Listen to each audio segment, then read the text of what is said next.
Hi, welcome to Bearded Meeple. Now don't get me wrong, folks, I love modern games. It's just that sometimes I just want to hang out with my friends, relax, play a nice little card game, have some fun. The thing is though, they don't make those games the way they used to. Or do they?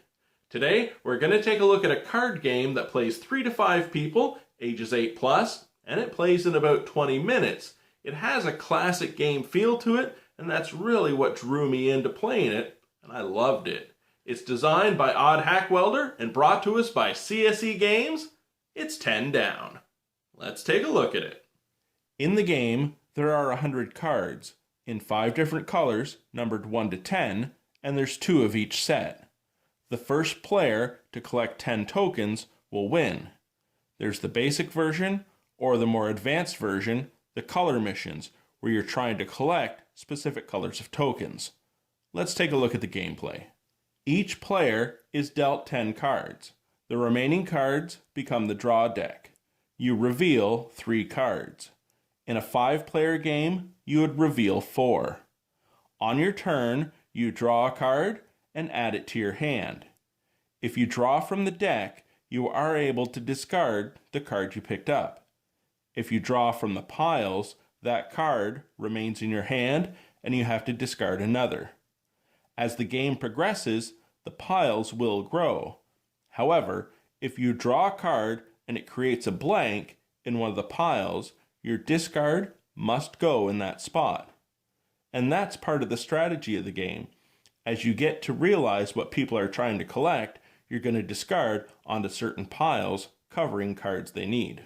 At the end of your turn, you must discard. If you have a completed run from 1 to 10, you say 10 down and reveal your hand. You'll gain a token. The first player to 10 will win. Your cards and the laid out cards are reshuffled. You'll receive 10 new cards. Other cards are laid out, and the game continues. The other players keep their cards until they're ready to play them. But there is a way to earn additional points, and that is for collecting sets of colors. Let's say, for instance, in my run, I had a red 7 instead of the orange 7.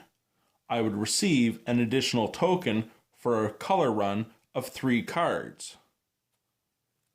If I had another red card, perhaps the 4 or the 8, each additional card beyond the 3 in the original run would gain me an additional token. So not only can you gain tokens by having a set of numbers from 1 to 10, you want to collect your cards so you have color runs as well. If by chance you collect 1 to 10 in all one color, a perfect hand will get you 10 tokens and an immediate win. And that, my friends, is 10 Down. If you enjoy light, casual card games, or perhaps you're a fan of the classics, Racco or Sequence, you should definitely check this game out. I enjoyed the fact that it had the 2 modes of play, the basic or the color mission mode, so you can change it up once in a while. As I said, I really enjoyed it, and hey, I even won once with the perfect hand. Don't take my word for it though, go ask CSE Games. I really hope you check this one out. I'll talk to you again soon.